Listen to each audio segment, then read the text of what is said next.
Two men flying from one island to another over the Pacific Ocean. They began to have plane trouble, and they were on a portion of the map where there weren't very many places that they could land, and so finally they had to put down on a deserted island, and they wrecked their plane. They wrecked the radio, and they were scared to death about what might happen. Well, one of them was scared to death. They were there for a day, and one man said to the other, "I don't know if anyone's ever going to find us here." And the second man said to the first one, "Don't worry." A week passed. The first man said to the second man, "No one has found us yet. I'm getting nervous." And the second man said to the first, "Don't worry." Another week passed, and the first man said to the second man, "I'm giving up hope. There is no chance that they're going to find us." And finally, the second man said, "Listen, I know for certain that we are going to be found." And the first man asked him, "How do you know?" And he said, "Because I'm a multimillionaire. I attend church faithfully, and I tithe. My pastor will find us."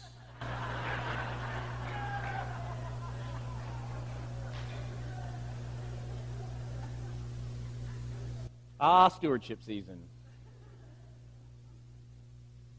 That man believed that tithing, that sacrifice, that making a contribution was a good thing. Of course, in that particular case, it's because he thought it was going to get him off a deserted island.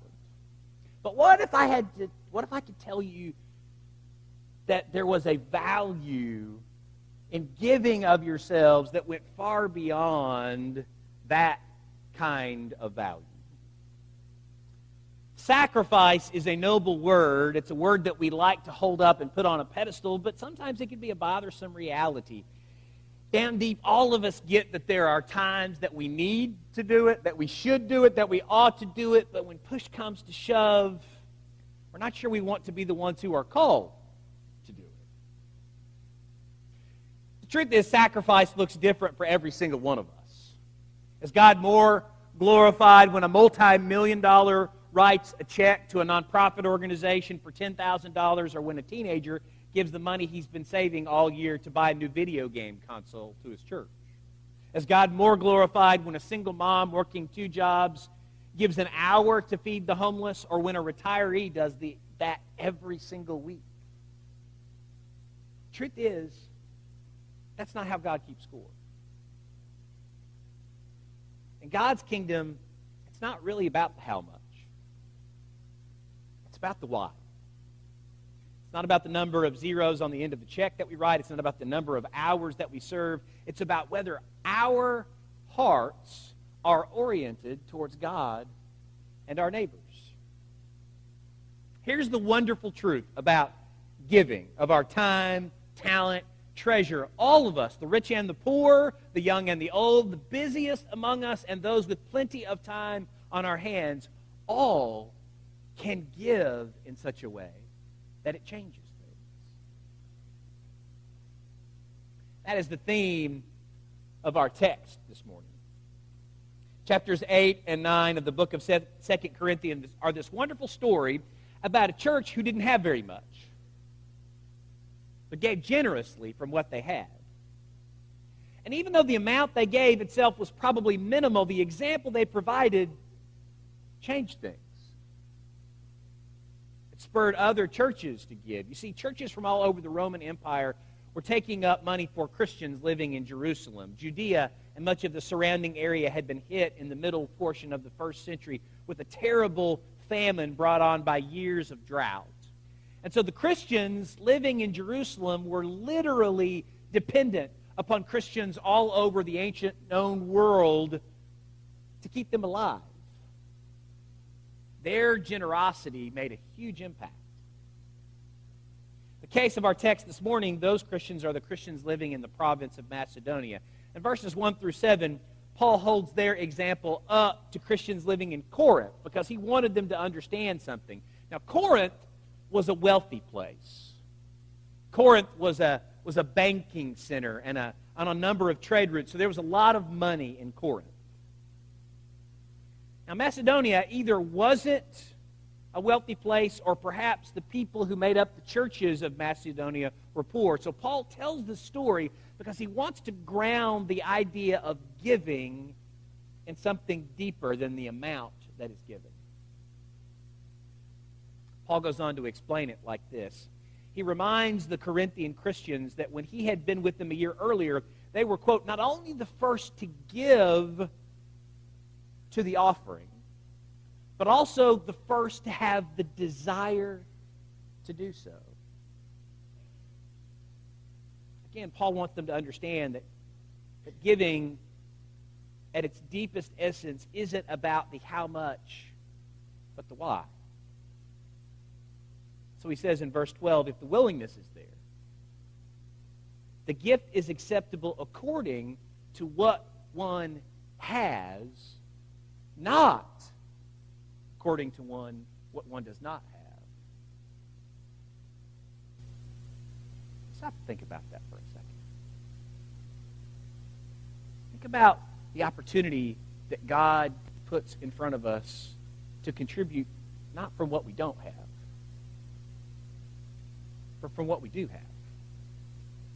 Whatever that is. Whether that's the wealth that we have of resources, or the wealth that we have of time, the wealth that we have of wisdom, the wealth that we have of love. What God wants us to do is to take what we have and watch Him take it and multiply it and use it to make the world be what He wants it to be.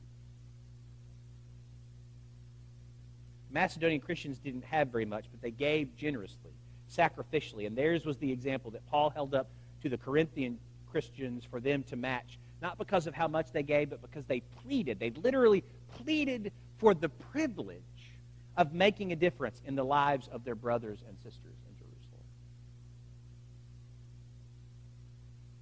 What about us?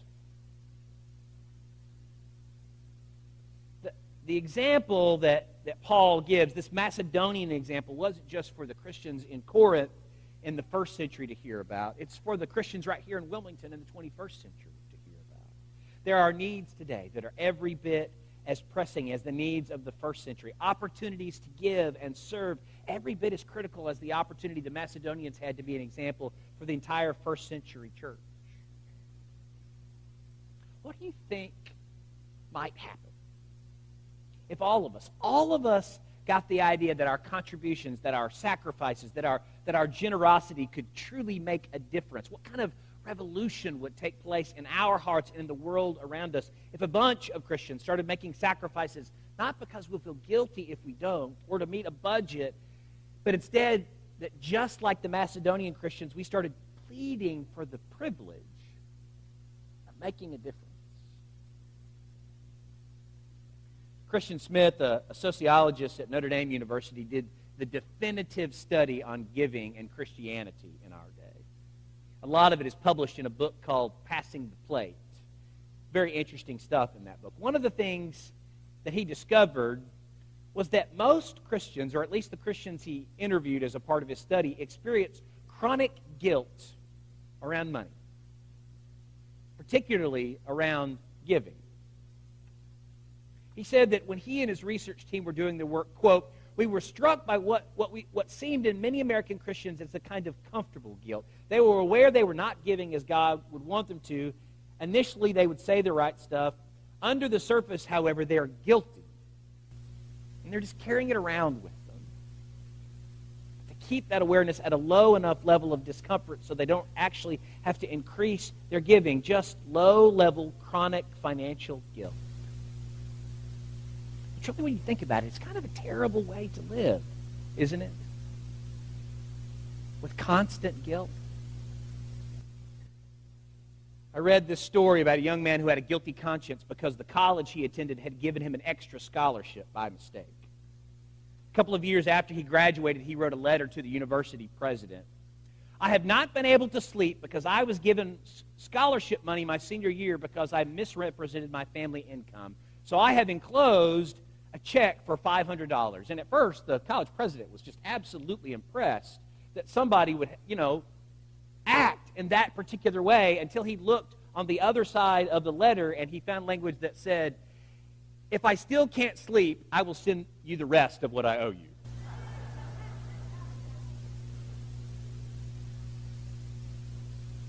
How sad would it be to think that we might be settling for a little bit of chronic religious guilt rather than a true and deep encounter with the Spirit of God? Now listen close. I'm not telling you that if you just write a big check to the church that you're suddenly going to have some overwhelming divine encounter. I'm not telling you that if you double the amount of time that you're investing in the life of the church that the same thing will happen. God doesn't perform on command. God can't be bought. Now, what I mean is that when we learn to get out of the way and let God be in control of everything, not just our money, that is when we start to have these kind of Macedonian experiences. It's really not about the dollar amount or the amount of time. It's about shifting from the mindset of how much do I have to give and serve to how can I give in such a way that it will make a difference in the world and a difference in me. Ivan the Great was the Tsar of Russia during the 15th century. He was the first to unite what is today the nation of Russia. And yet, while Russia called him Ivan the Great, there were a number of other people in Russia that called him Ivan the Terrible because he was known throughout Europe as a ruthless military general. He was so consumed by his military campaigns, he had not taken the time to marry and produce an heir to the throne. His concerned advisors gained his permission to search for a suitable wife, and after a careful search, it was agreed that Ivan would marry the daughter of the king of Greece. Now, the king of Greece was delighted to be associated with such a powerful man, and the marriage was agreed upon with one condition. Ivan had to become a Christian. Ivan indicated he was willing to do so, and a priest, a Greek Orthodox priest, was sent to Moscow to instruct Ivan in doctrine. And once the instruction was completed, Ivan, accompanied by his palace guard, 500 of his most capable soldiers, made their way to Athens. Upon their arrival in Athens, Ivan was to be baptized into the Orthodox Church. But his soldiers, always loyal to their leader, asked if they also could be baptized. And so they too were given a crash course in the Orthodox faith, and they too were ready for baptism. Ivan and his guard would be baptized together in a mass baptism to be attended by huge crowds from all over Greece. Imagine the scene. 500 soldiers and 500 priests wading into the Mediterranean for baptism. The soldiers decked out in full battle gear, and the priests in their black robes and hats. But Ivan got worried about what this baptism might mean, especially now that his most loyal soldiers were going to be baptized with him, for there were still battles to fight and wars to win. And so just before they entered the water, he went and spoke quietly to the patriarch of the Greek church and then quietly to each of his soldiers. They all went down into the water together, and as the priests gathered to baptize them, Ivan and his soldiers unsheathed their swords and held their right arms up in the air. And all 500 of them were baptized, except for their right arms. Because Ivan still wanted to be able to win the wars and use as much violence as he needed to do it. I don't know about you. Sometimes the call of Jesus on my life feels like a sacrifice that is not an opportunity but a burden. And sometimes, if I'm honest with you, I would tell you that I come to my service in God's kingdom a little bit like this.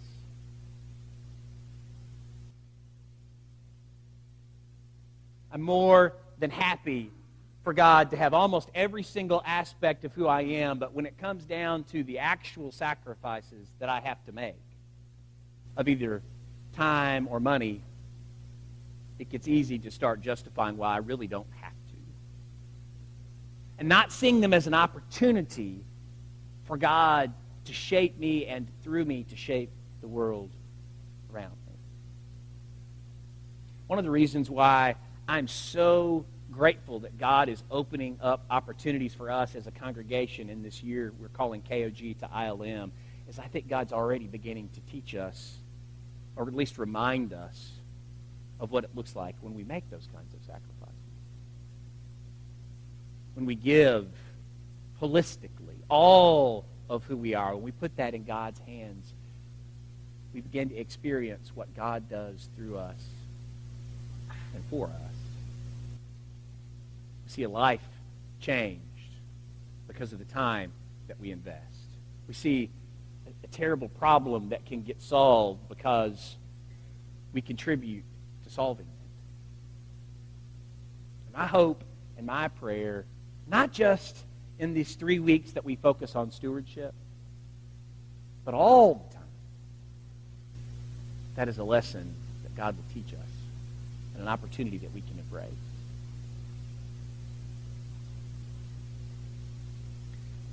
And so when we leave this place today and we go back to our normal lives, we go back out into the world and we are surrounded on all sides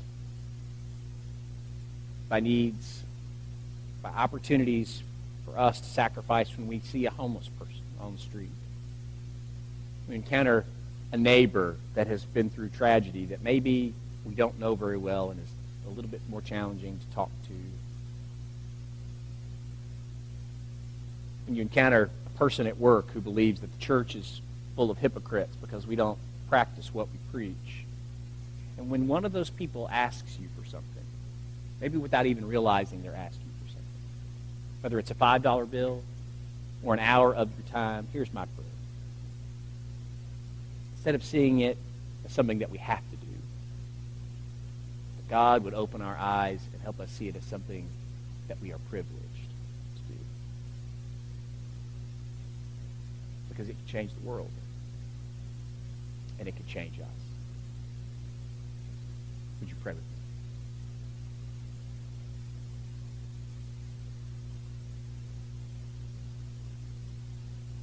Father, thank you for your great love for us and what you have done to sacrifice on our behalf. But help us to realize, God, that in your kingdom, the way that you work, that you and your Son, Jesus Christ, saw it as a joy set before them. Help us to learn that too. It's in Jesus' name I pray.